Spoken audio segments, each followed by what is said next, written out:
Hi, everybody. Welcome to another edition of BASEHITBALL4. As always, my name is Glenn Denegris alongside Tyler Blumenstick, Scott Roswald, and Alex Cashman.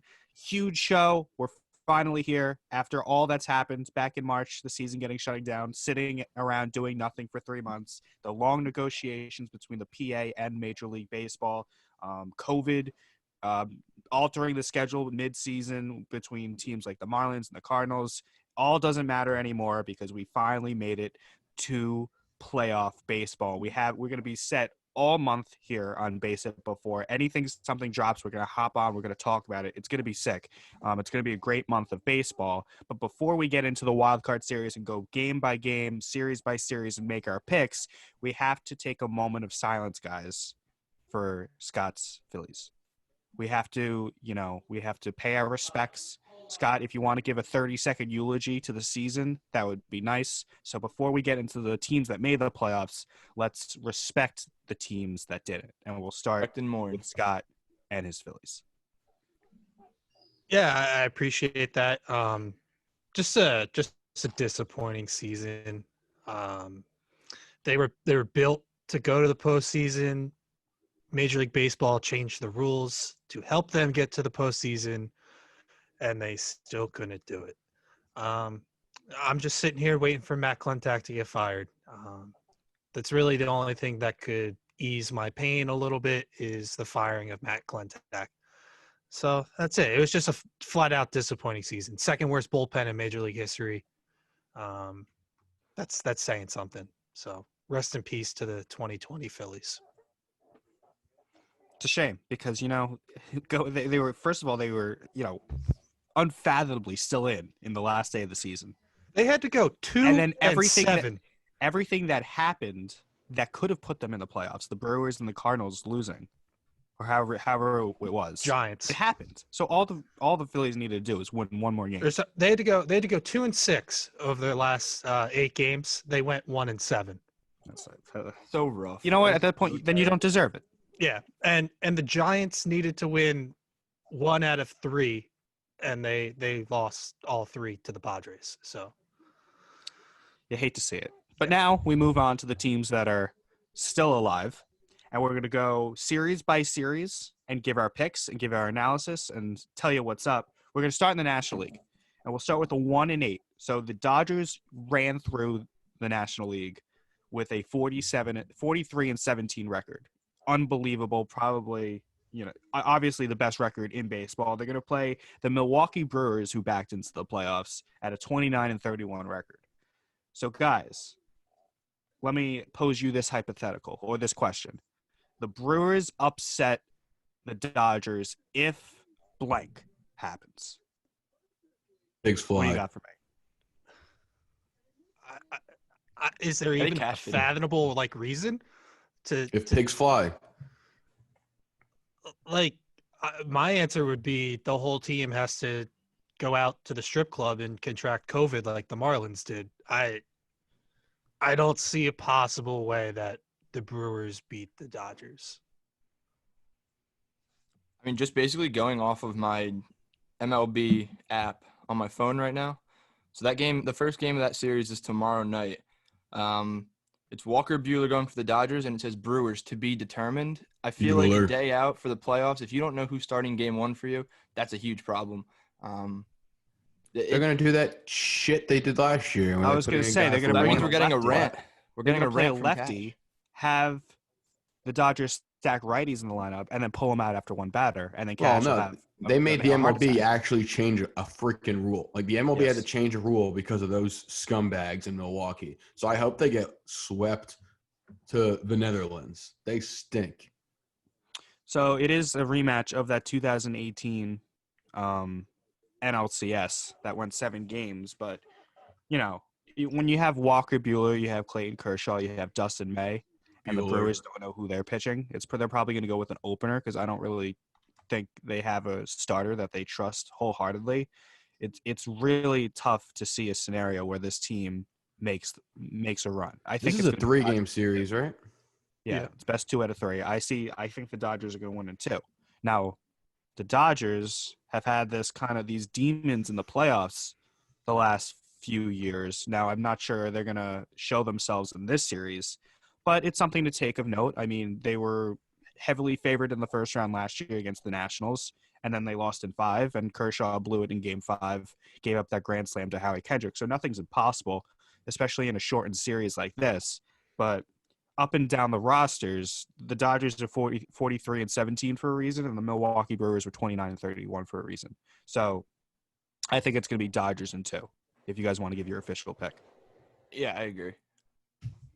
Yeah, I agree too. I think this postseason bubble and lack of fans will help Kershaw. He can just go out there and pitch. He doesn't have to worry about fans whatsoever. He can just do his thing. I think that helps him. So Dodgers in 2. Can we just touch on something real quick? Is it crazy to give Devin Williams the Cy Young in the NL? Yes. With what he's done this year? 27 innings, 1 earned run, 8 hits, .33 ERA.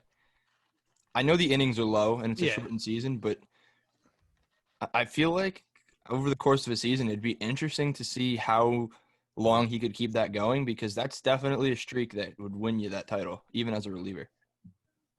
I think Trevor Bauer would have a few words to say. I agree 100%, but I don't think it's a crazy thought to put him up there and have him receive votes. I don't know. He's been tremendous, but the problem is how many innings can he throw in the series? Trevor Bauer should be Maybe Emperor one or of the two. United States. The what? Emperor of the United States? Yeah. It's above president. Cash, did you have coffee this morning? No, I don't drink coffee. Oh. Well, this is the first time we're recording in the morning, so we're very groggy, I guess, this morning. No, I'm just saying that I think Trevor Bauer is the GOAT and he should be Emperor of the United States. So Dude doesn't mince words. We're all in unison with Dodgers in 2? Yeah. Quick series for the Dodgers. They move on to the NLDS, which they will face the winner of the Padres-Cardinals series. Now, the Cardinals had a whole bunch of problems this season. Not really their fault, but they had some of their schedule wiped out because of COVID. I guess they sat for 14 days. Why isn't it their fault? Well, when I say not their fault, I meant not their fault, like on the field. You know, playing the game of baseball. I don't know, Cash. What? They went out and got COVID, didn't they? That's on them. Well, nobody's going out looking for COVID. They went. No, they kind of did. They went to a casino. They were looking for it. Irregardless, they play the Padres that are 37-23. Now, any 4 or 5 matchup in sports is very interesting because all these teams are close, and obviously the favorite's going to be the Padres, and the team that everybody's going to want to move on is going to be the Padres because of how exciting they are. But you shouldn't overlook the Cardinals. This is a veteran team. They've been in the playoffs before. A lot of these players are, at least Yachty and Wainwright, are still from the 2011 team that made the World Series and won the World Series. So the Padres should be favored, and they will be favored, but I don't think the Cardinals are a team. I have a prediction. They're not really an exciting team, but they're a solid team that in a 2 to 3 game series can beat the Padres, in my opinion. Cardinals I don't think they will, but they could. Cardinals in 3. Really? What makes you say that? They have postseason experience, and just in a short 3-game series, I don't know. I'm taking the Cardinals. I just, like I said, they only have to win 2 games. I don't know. The Padres were exciting this season, and maybe they'd be exciting in the postseason, but I don't think we'll get to find out because I think that reality is about to hit them in the face a little bit. Yeah, I'm kind of with Cash there. I don't know if the Cardinals are going to pull it out necessarily. I want to see what happens with both Dinelson Lamet and Mike Clevinger because their statuses are both up in the air, and those are really they're 1 and 2 guys. And I mean, aside from Paddock, I mean, you could put him up there, but I don't think there's a clear. I mean, Clevinger should be the clear 1, but after that, you don't really know who's their best starter. I mean, no one's really separated themselves from the pack, so you're getting Adam Wainwright. You're getting Jack Flaherty, and it looks like the Cardinals are going to throw out, I don't know if I'm saying this right, Kwang Hyun Kim, who is 3-0 with a 1.62 ERA over 39 innings this year, a 32-year-old from South Korea who I never heard of before this year, but that's a pretty impressive stat line to go and face one of the best lineups in the National League. So I don't know. It's going to be an interesting series, and like Cash said, over 3 games, anything can pretty much happen. So it's going to be wild, pretty wild, all across the board. I'm going to take the Padres. They're record-wise, they're the 3rd best team in baseball, playing as a 4 seed in the National League because of coming in 2nd place in the division. Tatis is just so exciting. He's been a little cold the last couple weeks, but Manny Machado has really stepped up for them recently and has been tearing the cover off the ball. You talk about postseason experience with the Cardinals. The Padres have that in Eric Hosmer, a guy who went to back-to-back World Series, knows what it takes to lead that team. But you guys are right about the Cardinals. They have the experience. Yachty and Wainwright bounced back this year and have had great years for them. This is probably a series that goes all 3, but I'll take the Padres in 3. Yeah, so we're Tyler. You have the Cardinals. I'm going to go with the Padres in 3, but I just think the Cardinals are their team to look out for, only because of the uncertainty with the lineup. A lot of people forget this. The Cardinals made the NLCS last year. We forget because they got swept by the Nationals, who ended up winning the World Series. But the Cardinals, they're not the most exciting team. They don't have the firepower that the Padres have. But they're, as Cash said, a solid veteran team that has been in the playoffs many times before. They know what they need to do to move on, and they very well could. But I think the Padres have something going. I think if the Padres pitching staff, specifically Clevenger, is healthy, I think that's big. And I think there's a little bit of a destiny for the Dodgers and Padres to meet at some point in the playoffs. So with that being said, I'm going to go Padres in 3. So we got 3 of us going Padres in 3, and then Cash going Cards in 3, which I can see happening. Me, Glenn, I just think, say, for example, if we go hypothetically here, say the Padres run Mike Clevenger out there. In his last start, he threw 12 pitches and got pulled. Now, in a 3-game series over 3 straight days, say that happens, the Padres are setting themselves up for failure because, say, his arm acts up and you need to go to the bullpen to fill 7, 8 innings in one game, and in the first game, going forward, you are really, really taxed in terms of guys throwing back-to-back days, guys having to throw 3 days in a row, and you really have to get creative. So you got to really make sure those guys are healthy, because you can't really afford to run into big issues and tax your bullpen in the first game of a 3-game set.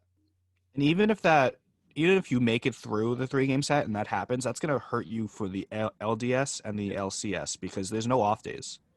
So Exactly. This playoff format was designed not only for there to be no off days and have the season over as quickly as possible because of the pandemic, but also to kind of make the postseason more like the regular season in terms of how managers use their pitching, because all these off days really shorten starting rotations from 5 to 3, and then you have all these off days to rest your bullpen. It's not like that anymore. You really need to strategize when you use guys and how you use guys to optimize, the high leverage situations that you get day per day.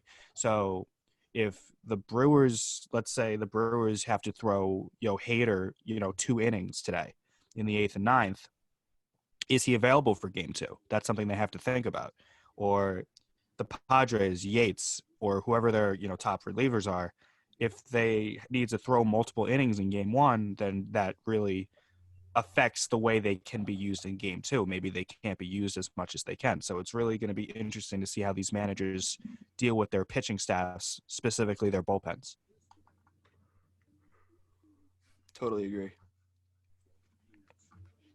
All right, we're going to move on to the 3-6 matchup, the Cubs and the Marlins. Coincidentally, the last time the Marlins made the playoffs was 2003, and in that NLCS, the Marlins beat the Cubs, the famous Steve Bartman game with the Moises Alou and the crowd reaching over.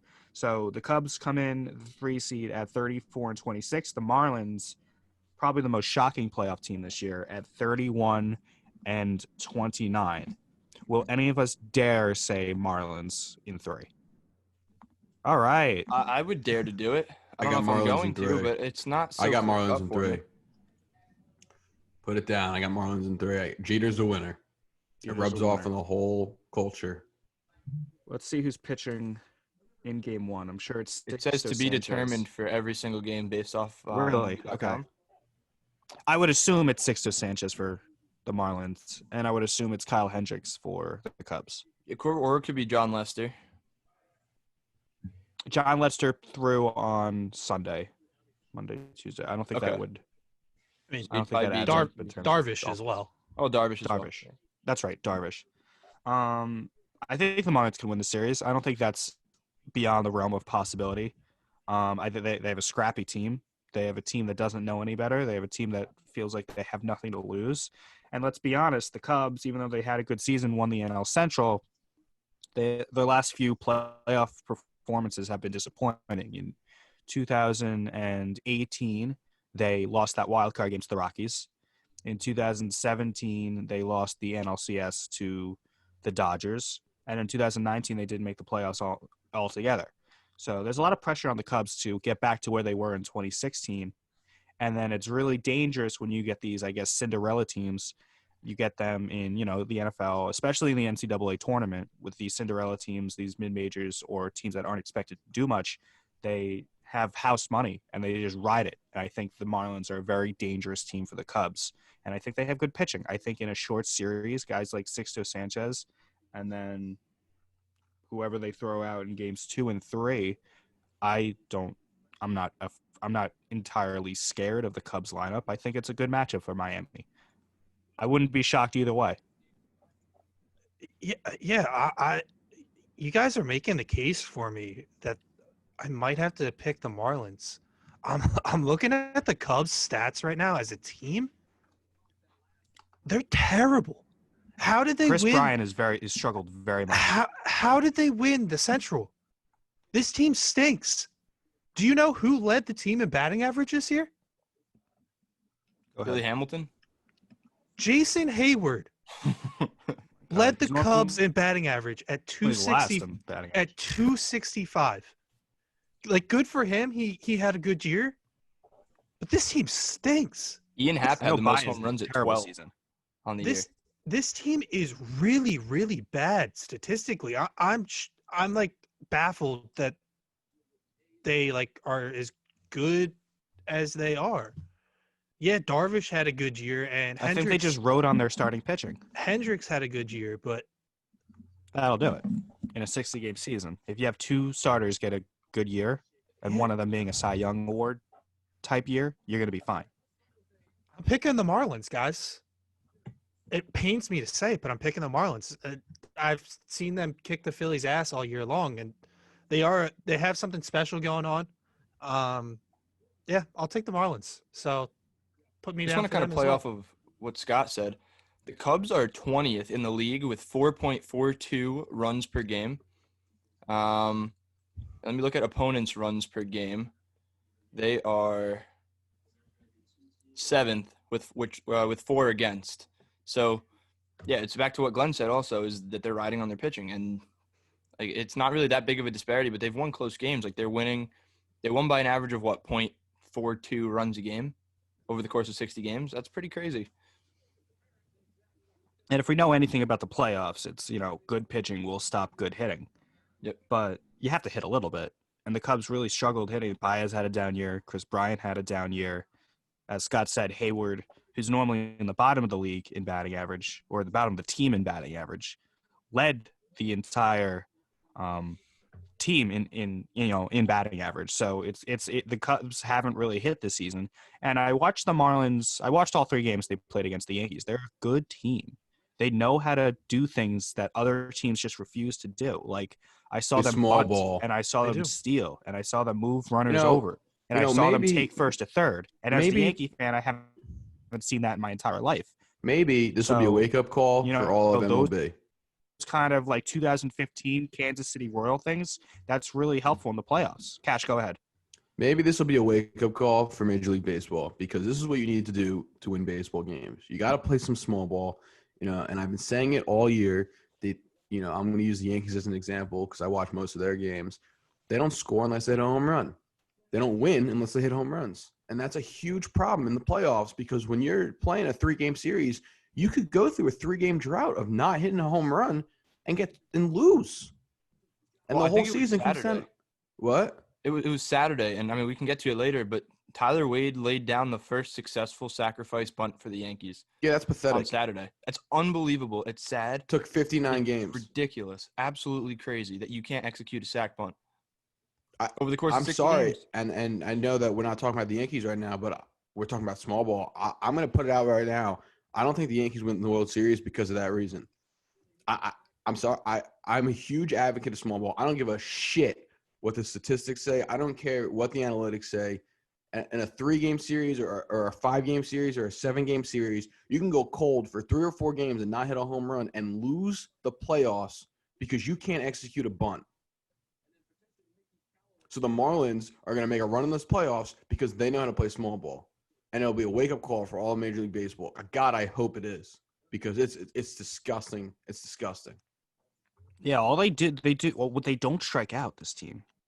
Like the Yankees could not strike them out at all. They put the ball in play. The game they won on Friday night in the first game of the series in extra innings, they won because there was a sac fly and they moved runners over. The Yankees didn't help them because they botched the rundown. But those fundamentals of baseball that the Marlins do very, very well is very dangerous, as Kesh said, in a postseason series because, no other team does that.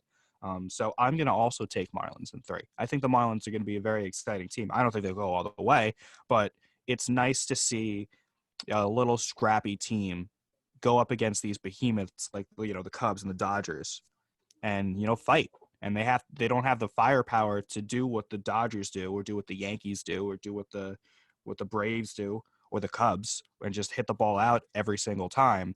So they have to invent ways to do things and they have to invent ways to win.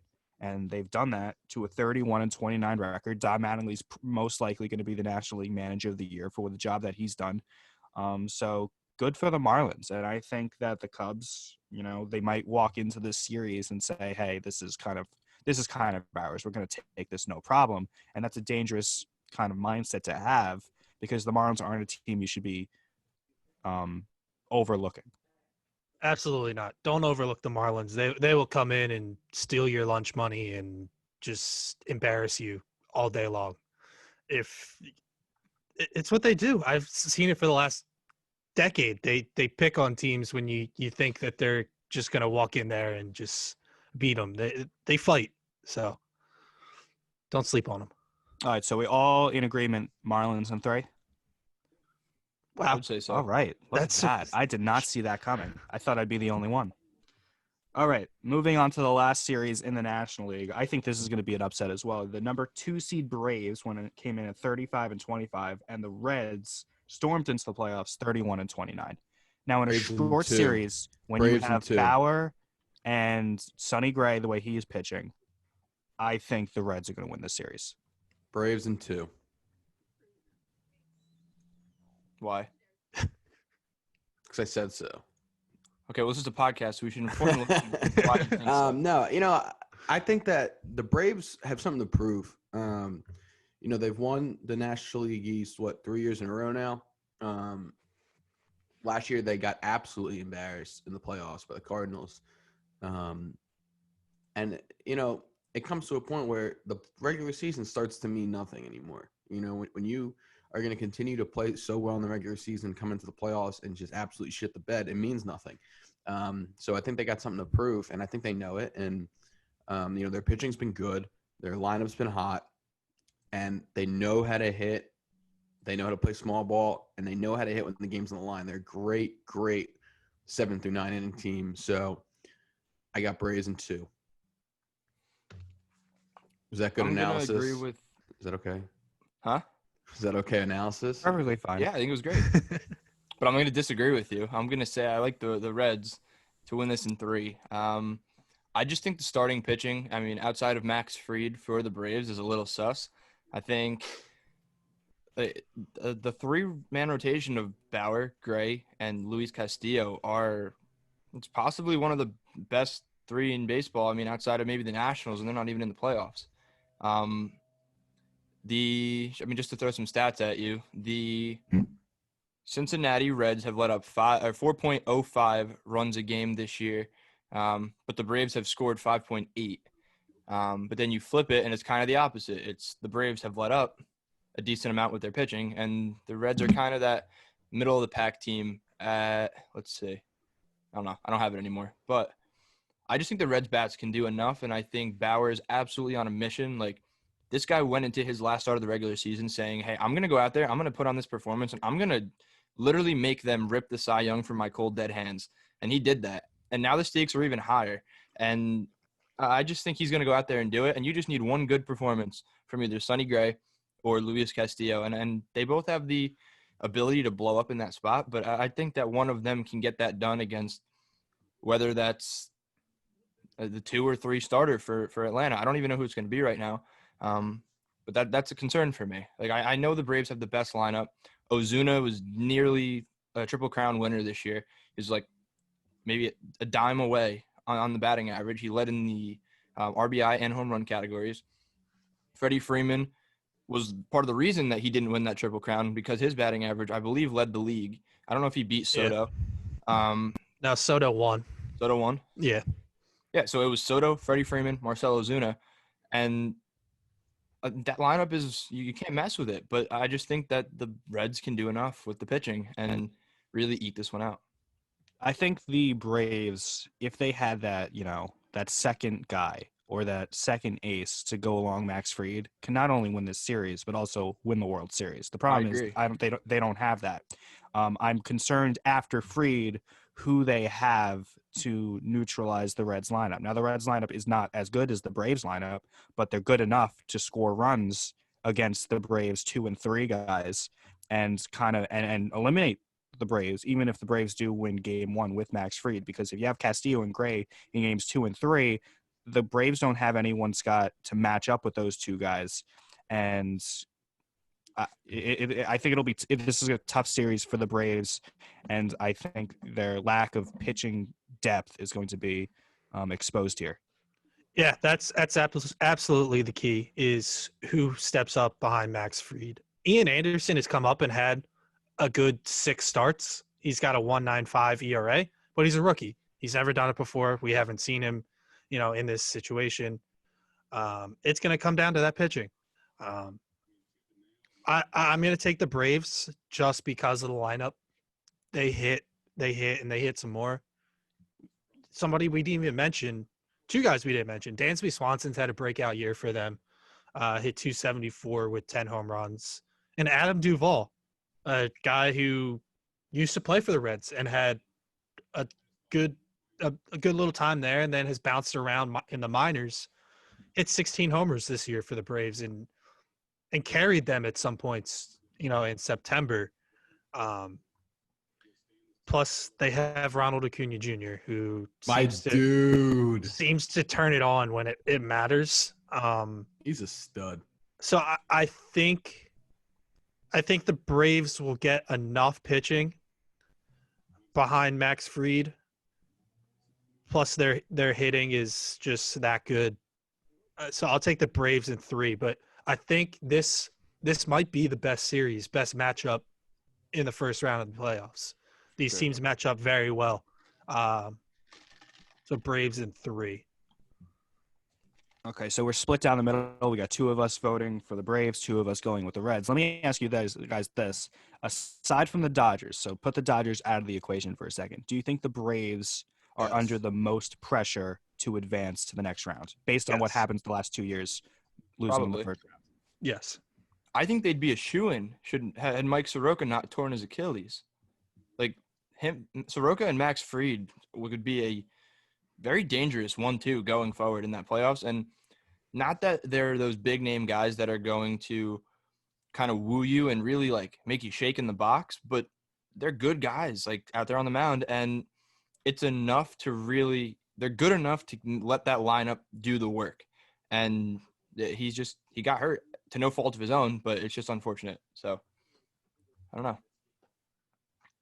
Should be probably the most entertaining of the series, as Scott said, in Major League Baseball, because I think these two teams and then the Yankees-Indians series is the most fascinating to watch. but we'll get to the Yankees and Indians later. We're going to move on to the American League. We'll start with the 1-8 matchup, divisional matchup between the Rays and the Blue Jays. Rays come in at 40-20, AL East champions, 1 seed. Blue Jays come in at 32-28, had a chance to move up to the 5 seed, but they lost the season finale against Baltimore. Same question that I posed with the Dodgers and the Brewers. The Blue Jays win this series if blank happens. The Rays starting pitching doesn't pitch like they should. Okay. And I think it's entirely possible. Part of me thinks that the Blue Jays can eke this out. Just watching the way that they played the Yankees didn't play them very well, and the Yankees handed them some games late in the season like that. But to put up between 10 and 15 runs against the Yankees with the guys that they have, you have to have some talent with the bat. And they do. The Blue Jays have the ability to score runs and really surprise people. They're a young team where people don't really expect them to be contenders now, but with the expanded playoff format, they made it in as the 3 spot in the East. And they have guys like Bo Bichette, Kevin Biggio, you have Vlad Guerrero, Lourdes Gurriel. You have these guys that are just coming into their own, and they're fearless, much like the Marlins. They're more talented than the Marlins in terms of, I guess, higher prospects, bigger name guys, whether that's because of themselves or because of their last name. But these guys are scrappy, and I think scrappy teams are going to be there's a team to look out for going forward. And the Rays just they're not convincing. They could have the best record in baseball, and I still don't fully believe that the Rays can make a run in the playoffs.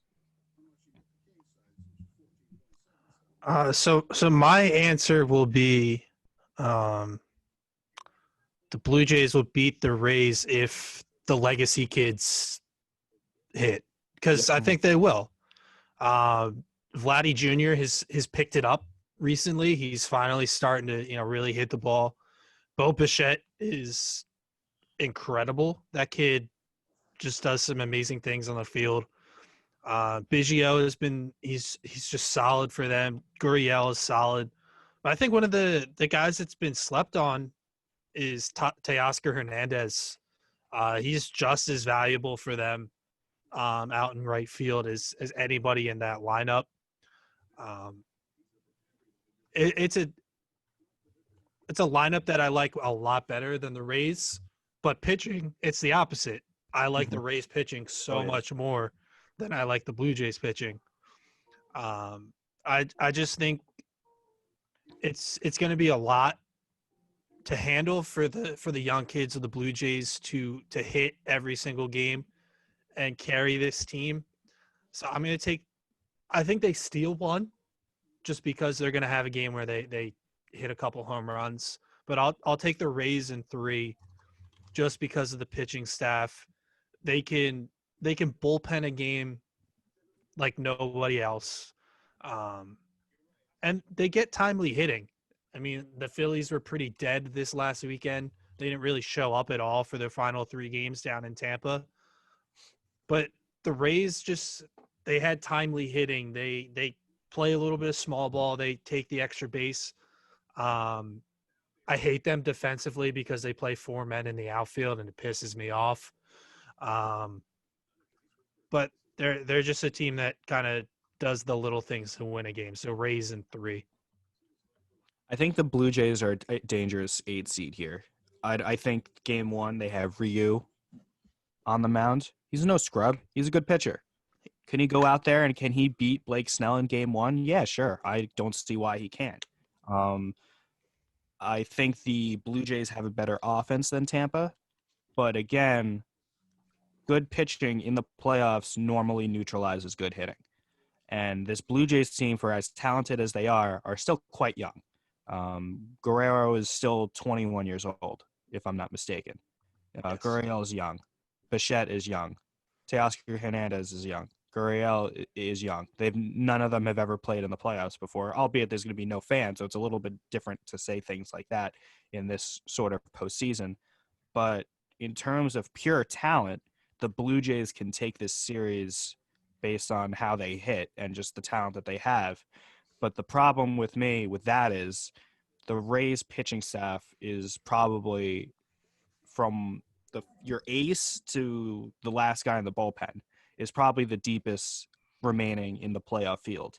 And I think that's what puts the Rays over the top in the series. I think they can steal the game with Ryu, but I don't trust Shoemaker in game 2 for Toronto in comparison that I trust Glasnow in game 2 for the Rays or Morton in game 3 for the Rays. So I think the starting pitching is going to be the key role for the Rays in this series. And I think if the Blue Jays can find a way to just have this hot streak like they did in that 3 out of 4 against the Yankees in Buffalo, where they just hit home runs every time, I think then it could be an interesting series. But as we talked about previously, when we talked about the Marlins and the small ball, the problem with these teams that rely on the home run ball is that it's not that easy to just constantly keep hitting home runs. Eventually, you're going to get neutralized by, whatever pitching staff you're up against. And no pitching staff is better than preventing the home run than the Rays are. So I think the Rays are going to win this series in 3. I agree with Scott. I think the Blue Jays can steal one. I think if they're going to steal one, it's going to be game 1. I think if they're going to win a game, it's going to be that quick, punch in the mouth to the Rays immediately in game 1. If they don't win game 1, I think the series ends in 2. But I'm going to go Rays in 3, and I think the Blue Jays are going to win game 1 today. I like it. What do you think, Cash? You're muted. Still can't hear you. Now you're actually muted. Fix it. All right. Should we circle back to Cash? Yeah. Yeah, we'll circle back to Cash. Oh, got Good. it. There we go. There it is. Rays in 2. Rays in 2. Time. A man of many words. They're a good team. I think the Blue Jays stink, and I think they played a really bad Yankees team, so they got hot. But the Rays are a good team, so I'm going to go with Rays in 2. Okay. Sounds good. I'm going to go down to the 2-7. Athletics win the West 36-24. The White Sox stumbled into the playoffs, losing out on the division. There was a time they were the 1 seed in the American League, and then they stumbled all the way down to the 7. So they're 35-25. The White Sox, much like the Blue Jays, young team, inexperienced team, making the playoffs when a lot of people didn't think they would this year. So Athletics, they steal the West from the Astros, who had a terrible year, and the White Sox in Oakland. What happens when you don't cheat? Yeah, and we're going to get into that in the next series that we cover. But right now, it's Athletics, White Sox, and I like Giolito. I like Keuchel. I like the White Sox rotation and pitching. But I think the Athletics, especially being in Oakland, Oakland's an impossible place to play, even with no fans. It's just a nightmare. I think Oakland wins the series. How many I games? disagree with you there. 3. 3. Disagree. Yeah. Look, I saw a tweet last night. I don't remember exactly what it was, but I think I gotta find it. Can you actually circle back to me, because this is important? I don't want to get it wrong. Scott, before I ask you for your opinion, how much does not having Matt Chapman hurt this Athletics team, not only in this series but throughout the postseason if they advance? Yeah, I think it's huge.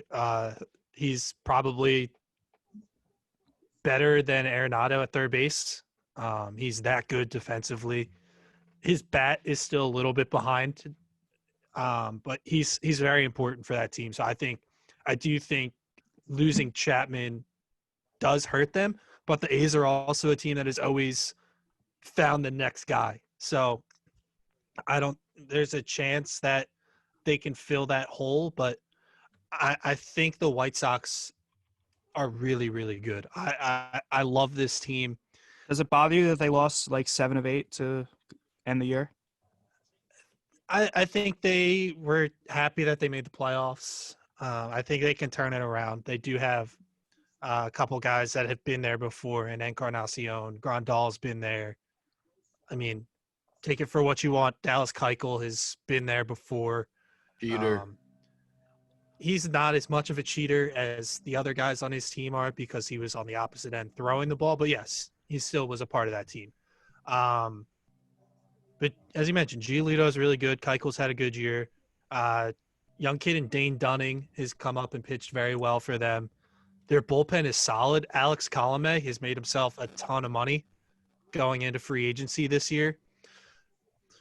Whoever is running the Phillies organization should probably give him a call because he's pitched 22 innings. He's pitched in 21 games and has a .81 ERA closing out games for them.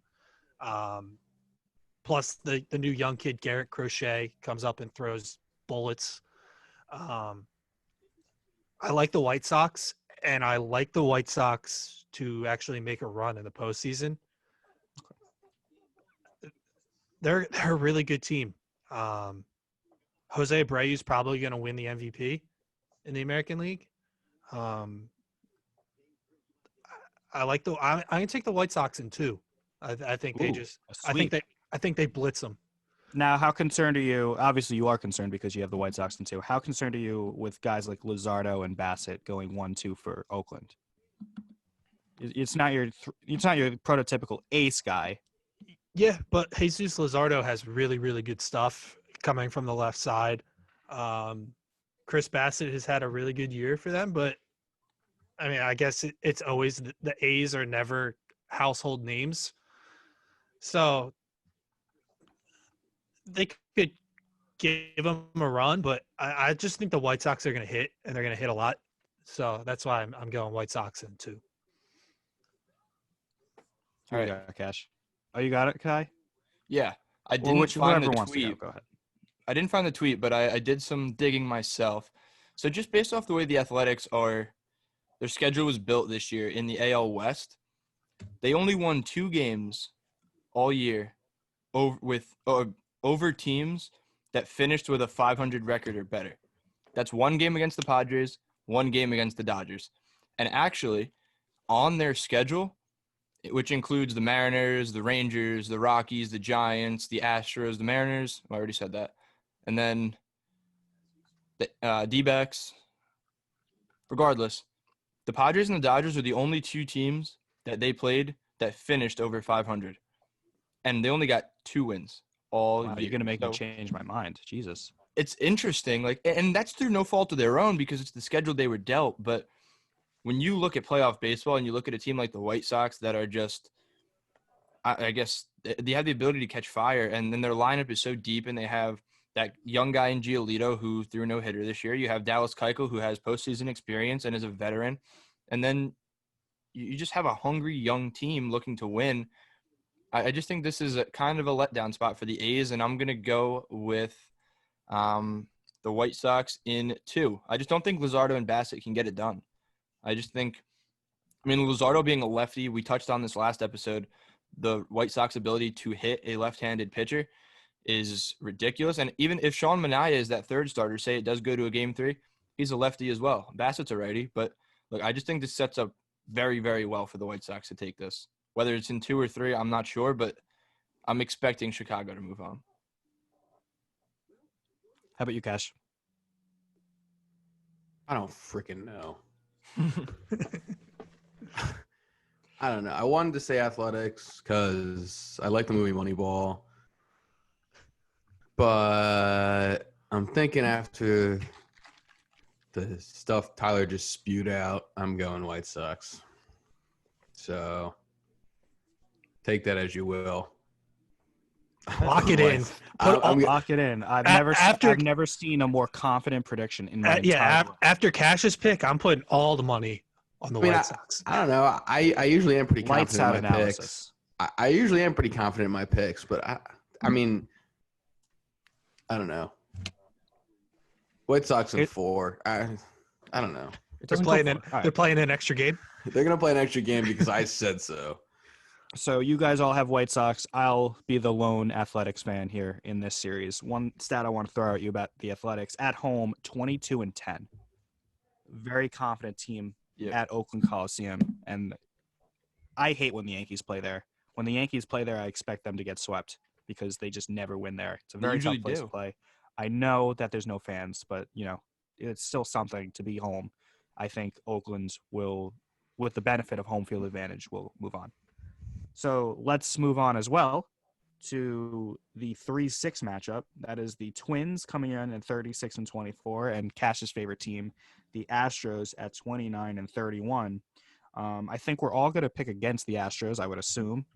But let's talk about the Twins more specifically for a second. This is a team.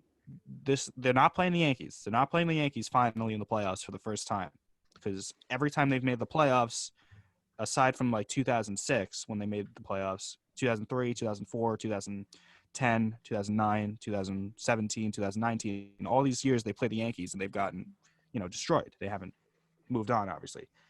This is, if the Twins don't win this series, that it's almost like you almost have to fold the whole franchise. What series are you going to win if you don't win this series?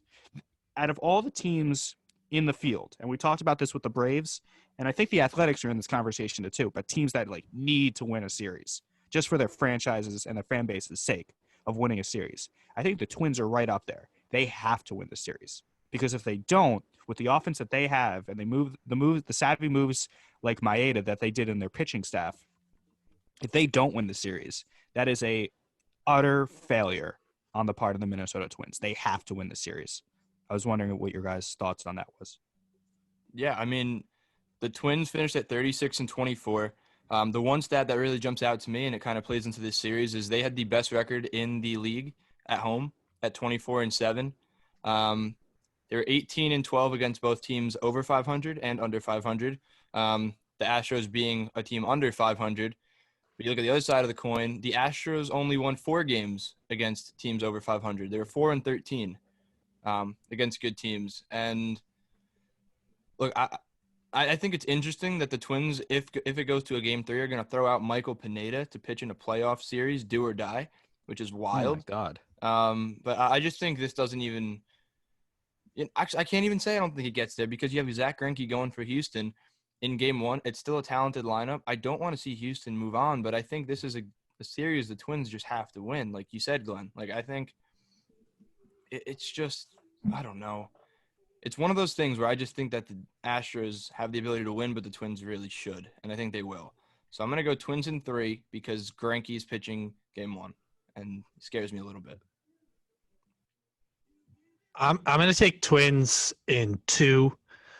I just think the Astros are deflated. They're defeated. They haven't looked good all year. You've seen the pictures of Jose Altuve where he just looks absolutely lost out there. Yeah, they're beautiful pictures. It looks like he's going to cry. Plus, the Twins they're a really good lineup. They 1-9 probably, just everybody produces. We talked about him a little bit last week, but Byron Buxton is finally starting to figure it out for them offensively. And we questioned their pitching staff at the start of the year a lot. But Kenta Maeda's been really, really good. Rich Hill's it's a limited amount of appearances, but he's been pretty good. Pineda's been pretty good for them recently.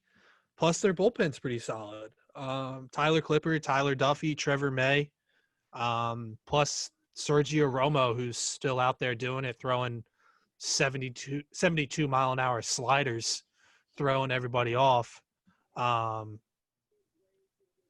It's finally the Twins' time to advance in a round. So I'm taking Twins in 2. Me too. Twins in 2. Astros suck. Twins in 2. This is what happens when you don't cheat. All right. I agree. I think the Twins are going to win this as well. I think they'll win in 3 because I think the Astros, just based on pedigree and postseason experience, will squeak out 1 because I think they're too experienced and, record aside, too talented not to win at least 1 game in the series. There's no Verlander. I don't think McCullers is healthy. Is he? Not sure. He's active, but they haven't named a Game 2 starter. I don't know if that's strategic or they don't know who it would be.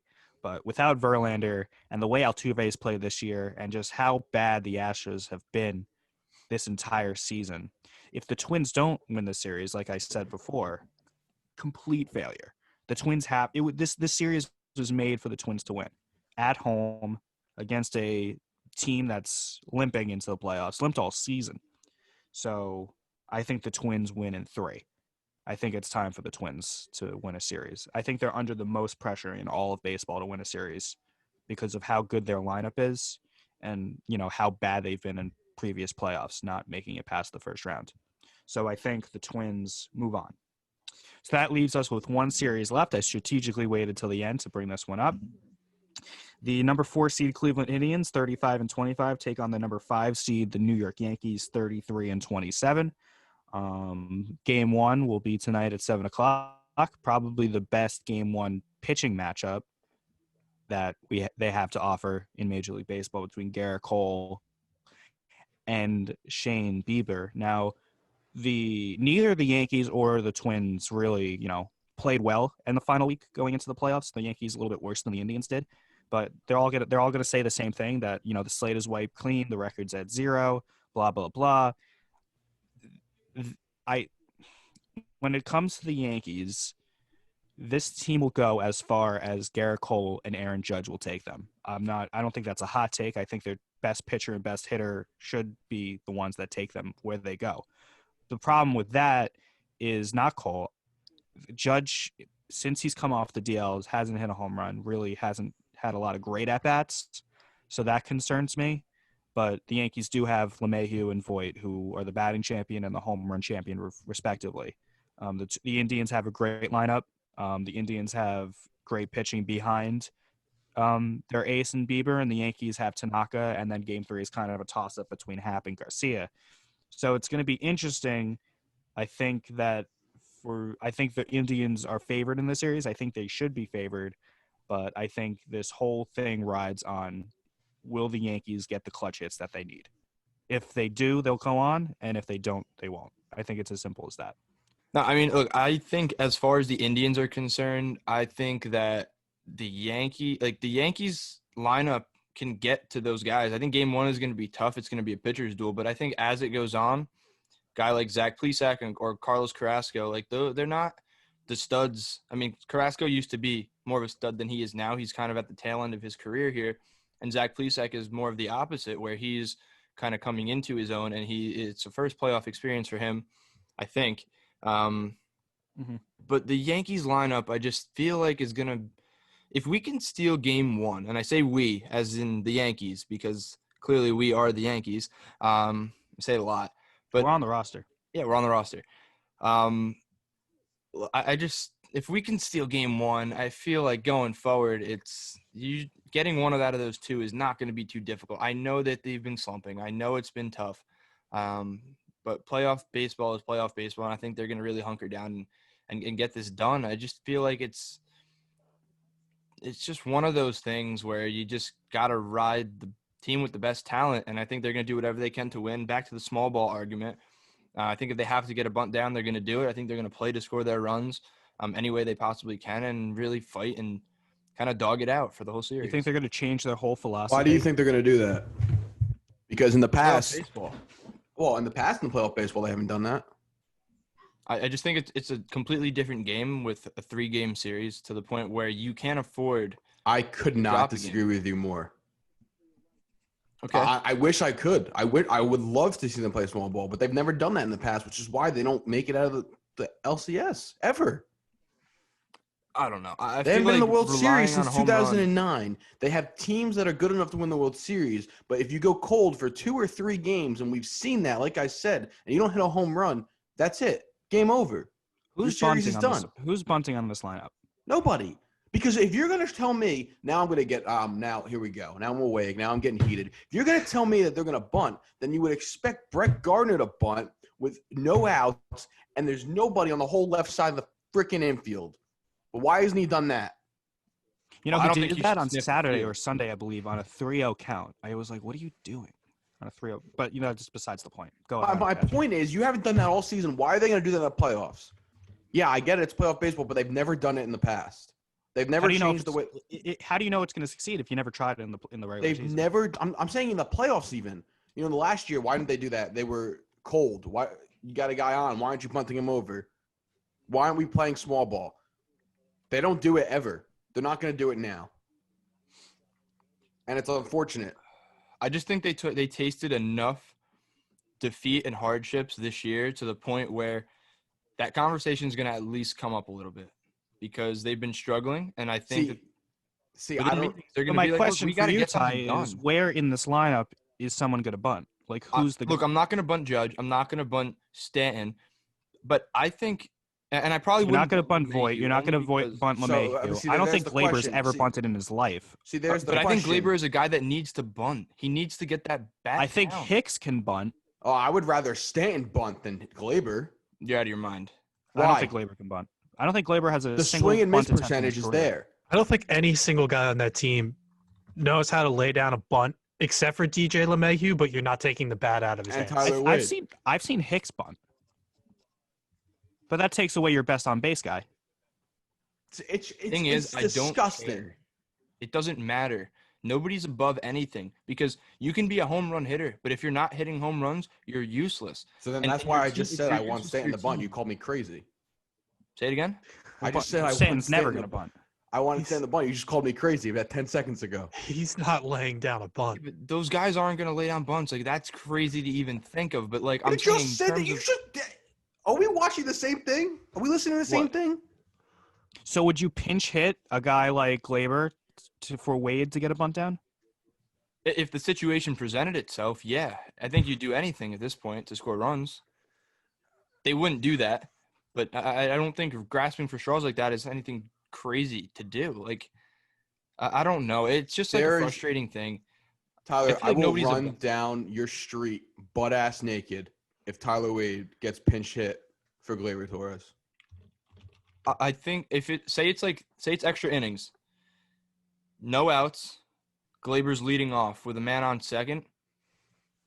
I would rather Wade go up there, drop that sacrifice bunt down, get it to a guy like Luke Voit, Aaron Hicks, or whoever's batting in that bottom half of that lineup to just put the ball in play and get You that could run say and that to win your that blue in the game. face. You could say that to your blue in the face, and I agree with you. I would love that also.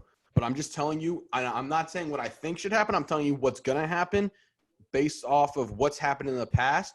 They're going to want him to hit a 2-run home run. Because I that's know how what the they Yankees want him to do, operate. but that's why they're not going to win. That's what I'm saying. Those are reasons why. That's but what I've been saying. And let's not forget, and I want to find the clip from the beginning of the season when before the season started, I said that if the Yankees don't hit home runs, they don't win. And I got absolutely ostracized. Well, they're I not was hitting right. either. That's the thing. What? This is a team that can spray the ball around the field. They can get singles, they can get extra base hits, they can get home runs. But right now, they're not doing anything. That's the problem. I don't think it has They can anything get to do with not singles hitting and home runs doubles and and not winning. triples, but if they don't hit home runs, they don't win. That's just statistically the problem. And the playoffs is all about starting pitching, and we consistently say that starting pitching beats good starting pitching beats good hitting. Good pitching beats good hitting. We consistently say that, and that's what the playoffs are about. And the Yankees do not get it done in the playoffs, and that's why they haven't won a World Series since 2009. And that's why they won't win a World Series until they figure their shit out. Now, I'm a huge Brian Cashman fan, and that's no secret. I love Brian Cashman. I think the guy's a genius. However, they need to build this team a little differently because I'm with you. your starting lineup is DJ LeMahieu, who the whole fan base loves, right? Why hasn't he gotten an extension yet? Why has he not been extended? Why has he not been given 100 years for $700 million? The dude, all he does is hit. But he hasn't been extended yet because he doesn't hit home runs. I think he will get extended, but that's not my point. I All think right. that's the reason we're going. Then you have Judge, who is a high average guy, and Voit, who's a high-ish average guy. But then the rest of the lineup completely drops off. Glaber has not been Glaber this year. Stan, all he does is it's literally a home run or strikeout for Stanton. Hicks tries to hit the ball out of the park every time. He gets on base, but his average isn't great. Gardner has absolutely lost it, and now he's trying to hit home runs instead of trying to get a bunt down. Clint Frazier has played well, but he's not bunting. He's not playing small ball. Gary Sanchez is hitting .01739. I mean, the guy can't hit this year, and it's only a 2-month season, so I'm not giving up on Sanchez. But my point is, your lineup is built to hit a home run 1 through 9, and that's a problem. This is a team sport, and the best teams win the games, not the best players. So you need a team that's going to complement each batter And the Yankees don't have that. And until they're built differently, they're not going to win a World Series. Bottom line. I'm with you there. I agree 100% because we see, last year in the playoffs, the games they won because of the home run. They won because Didi hit a grand slam in Game 2 of the ALDS, or Hicks hit a 3-run home run against Verlander in Game 5 of the ALCS. Like, when the Yankees win playoff games, you look at the highlights of those games, they're big home runs. And I don't think they've ever won a playoff game without hitting a home run in recent memory. So in order for them to win this series against the Indians, they're going to have to take Shane Bieber deep, and they're going to have to take, Plesac and Carrasco deep. That's easier said than done. I think this is a series for the Yankees that is very dangerous. I wouldn't be shocked if they won the series. I wouldn't be shocked if they got swept. That's kind of the Jekyll and Hyde of this team throughout the entire series. They went 16-6, then they went 5-15, then they went 10-0, and now they went 2-6. So are we going to get the good Yankees or the bad Yankees? And I think we're going to find out early if they're the good Yankees or the bad Yankees.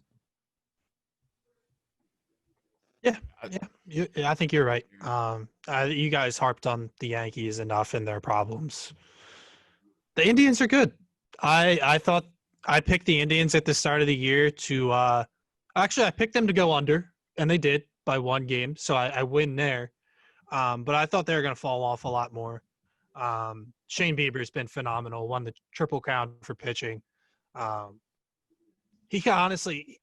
He could have won the MVP this year. He still could.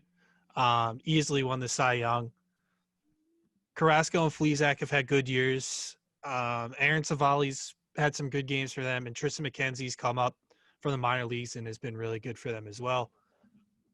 But then we talked about it before, a team that has experience. They've been to a World Series. Carlos Santana, Francisco Lindor, Jose Ramirez were the core to their World Series run in 2016 when they lost to the Cubs, and they're still all there. Jose Ramirez had a bounce-back year. A lot of people were pushing for him to be MVP based off of his WAR. I know not everyone loves WAR, but he's had a good year. They brought in a guy from the Phillies in Cesar Hernandez who just hits. I think the Yankees have a chance to win if they can somehow beat Bieber tonight. That's a tough task, a really tough task. Because like in the next couple of games after that, Tanaka's always been good in the postseason, and depending on what version of J Happ you get, in Game 3, is like there's an edge there because he's been in the postseason versus a guy in Zach Plesac who hasn't been in the postseason. I know you guys are all taking the Yankees just because you want them to, or are you guys going to pick the Indians? Because I'll pick the Indians just for the sake of being different. So my gut will tell me the Indians will win the series, but I will pick the Yankees because I will go down with the ship, and that's just what I'll do. I think I know I said Judge and Cole are going to take them as far as they could. I need to see more out of Stan in the playoffs. I think this is a big 3-game set for him. Oh, you're going to be disappointed. What about Glaber? I expect disappointment. That's just who I am. Why doesn't Glaber hit? Glaber hasn't hit. Sanchez doesn't hit. None of them hit. It's a problem. It's a serious problem. So are they going to win? No. You taking the Indians? No, I'm not taking the Indians. I'm taking the Yankees. Okay. But they're not going to win. Ty, what do you got? Yankees in 3. All right. Most confident selection of the Yankees right there. I'm telling you, Cash was on fire fire front, today. Scott. It's a great front to put on for the viewers. I'm dead inside. We're just waiting. I got to tell you, Cash was on fire today with his picks. He so animated, so passionate about it. Look at his face. Very well prepared, ready to go, ready to explain, open book. Good morning.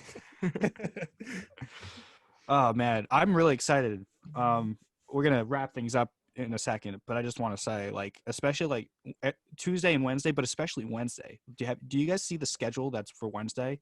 every game All being day, played. every day. It's like an NFL There's going to be 4 Sunday. games on at once. It's going to be the NCAA tournament, but for baseball. I think that's like heaven. It's how sports should be. It is. Let's not forget. Can I give a shout out to my Lakers for making the finals? No, you can't.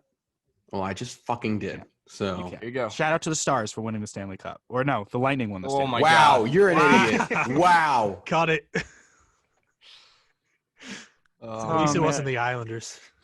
Shout out to the presidential debate for happening. Let's just shout out everything. Good. All right. Good. We're all done. All right. So we went through every wild card series. We'll be back at some point this week, depending on how things fall in baseball. If the Yankees get eliminated in 2, we'll hop right on.